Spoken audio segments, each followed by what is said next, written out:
السلام علیکم دوستو، میرا نام ہے حماد الیاس اور آپ دیکھ رہے ہیں دی فائنل میسیج۔ آج دنیا میں کریشن آف یونیورس کا جو تصور ہے وہ تقریباً سب میں یکساں ہے۔ کچھ وقت پہلے تک جس کو ہم کہتے ہیں نیوٹونین ایرا آف فزکس، اس نیوٹونین فزکس نے جو تصورات پیدا کیے تھے وہ کچھ اس طرح تھے کہ یہ کائنات ہمیشہ سے ہے اور ہمیشہ رہے گی۔ لیکن آج سب اس بات پر متفق ہیں کہ ہماری یہ کائنات وجود میں آئی ہے جس کو نام دیا گیا بگ بینگ کا، جو کہ ایک بہت بڑا دھماکہ تھا جس سے یہ کائنات وجود میں آئی اور اس کا اینڈ بھی ہے۔ لیکن اسلام ہمیں 1400 سال پہلے قرآن کے ذریعے اس بگ بینگ کے بارے میں بتا چکا ہے۔ اللہ تعالیٰ فرماتے ہیں، کیا کافروں نے یہ خیال نہ کیا کہ آسمان اور زمین بند تھے تو ہم نے انہیں کھول دیا؟ دوستو، قرآن پاک کا یہ نظریہ بالکل بگ بینگ کے نظریے سے ملتا ہے، لہٰذا تو 1400 سال قبل اس کی تخلیق کے بارے میں اگر کوئی بتا سکتا ہے تو وہ صرف اور صرف اس کے بنانے والی کی ذات ہے، یعنی اللہ ہی کی ذات ہے، اور یہ بات ثابت کرتی ہے کہ قرآن کریم اللہ کا کلام ہے۔ یہ کائنات ایک خاص مدت تک رہے گی اور پھر اس کا خاتمہ ہو جائے گا۔ اب یہاں یہ سوال اٹھتا ہے کہ بگ بینگ سے پہلے اس کائنات میں کیا تھا؟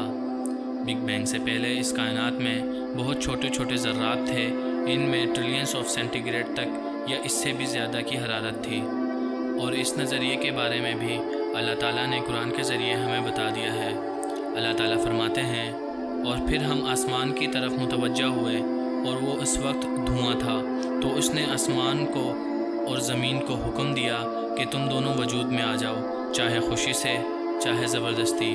تو انہوں نے کہا کہ ہم باخوشی حکم کو بجا لا کر وجود میں آتے ہیں، اور پھر یہ ذرات آپس میں ملے اور گلیکسیز وجود میں آئی۔ اس کے بعد گلیکسیز کے اندر سیارے، ستارے اور کہکشاں وجود میں آئے، اور وہ سیارے ٹھنڈے ہوتے چلے گئے۔ انہی سیاروں میں سے ایک سیارہ ہماری یہ زمین ہے۔ یہ آگ کا گولا تھا، لیکن وقتاً فوقتاً یہ ٹھنڈا ہوا۔ ٹھنڈے ہونے سے ہماری یہ زمین سکڑی اور اس پر اونچائی اور نچائی پیدا ہوئی، یعنی پہاڑ۔ اس میں سے جو بخارات نکلے وہ جا کر ایٹماسفیئر کی شکل اختیار کر گئے۔ اس ایٹماسفیئر کے اندر گیسز کے انٹریکشن سے پانی پیدا ہوا اور برسوں تک یہ پانی برستا رہا، جس سے سمندر وجود میں آئے۔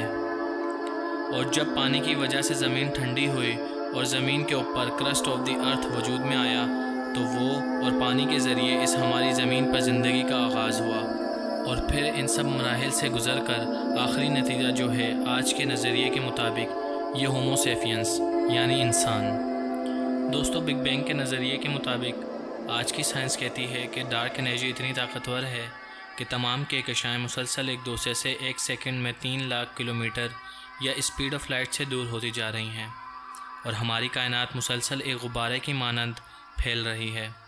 مثال کے طور پر آپ ایک غبارہ لیں اور اس پر چھوٹے چھوٹے نشانات لگائیں اور اسے پھلانا شروع کر دیں، تو غبارے کے پھیلاؤ سے یہ نشان ایک دوسرے سے دور ہوتے چلے جائیں گے، اور بس یہی کچھ ہماری کائنات میں ہو رہا ہے۔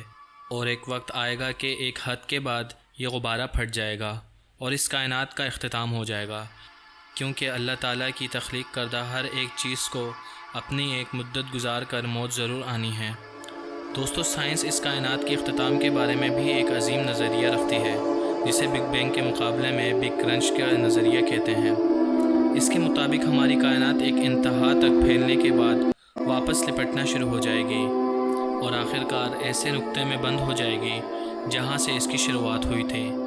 اور ہم سب بحیثیت مسلمان یہ جانتے ہیں کہ یہ قیامت کا دن ہوگا، اور اس کے بارے میں اللہ تعالیٰ قرآن میں فرماتے ہیں کہ اس دن ہم آسمان کو اس طرح لپیٹ دیں گے جس طرح لکھے ہوئے کاغذ کو لپیٹ دیا جاتا ہے، پھر جس طرح ہم نے تخلیق کی ابتدا کی تھی اسی طرح ہم اس کو واپس کر دیں گے۔ دوستو، قرآن کریم کی اس آیت کو آج سائنس بگ کرنچ تھیوری یا کائنات کے اختتام کا مرحلہ قرار دیتی ہے، جبکہ قرآن پاک میں یہ حقائق 1400 سال قبل بیان کیے جب کسی بھی ٹیکنالوجی کا نام و نشان تک نہیں تھا۔ دوستو، کائنات کی تخلیق اور خاتمے کا جو نظریہ آج کی سائنس پیش کرتی ہے وہ رب کریم نے 1400 سال قبل بیان کر دیے، لیکن پھر بھی یہ لوگ اس سے کچھ سبق نہیں لیتے اور اپنی ہٹ دھرمی اور ضد پر قائم ہیں۔